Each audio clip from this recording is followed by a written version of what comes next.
contributes to cognitive load during a race, and like adding more variables like glucose or ketones or lactate or whatever would only just contribute more to that. So it could be a good thing, but you want like your coach who is on the sidelines to be, have like a little wire in your ear or something telling you about that versus you thinking about that during the race, because I think that more data isn't always better, and sometimes you just need to like disconnect and just go out there and run or just go out there and race. I think that's certainly important. It's a great point. I had a coaching client who was targeting the 24-hour, and she had done a few of them, so was looking to kind of take another step forward, and just got really dialed with her crew, where she had like a spreadsheet and all the data put in there.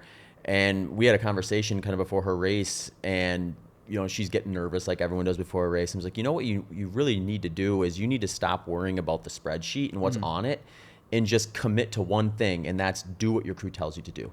Don't worry about whether you've done 17 ounces of this or one packet of that.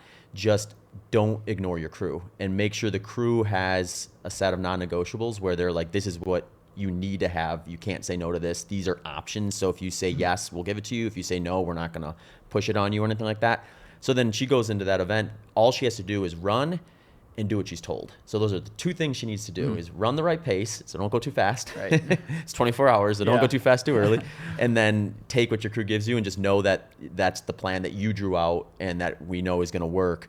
So she ended up going way further than she had prior. Wow. And I think a lot of it had to do with that. She, like you said, you removed it took like a cognitively like detailed thing and removed that from her mental energy so she could just kind of focus. Yeah, you don't want to be thinking about anything other than just like putting one foot in front of the other. So like having a team for sure is like definitely a benefit, especially over something like 24 hours. If it's like a half marathon or something, you know, you can be thinking about stuff and it might not contribute that much to it. But over 24 hours where I'm assuming like not sleeping or anything like that, it's just like you have to preserve literally every last calorie, and so you don't want your brain doing any more than it has to. Yeah. Speaking of half marathons, you're coming off of a half marathon PB not too long ago at Houston.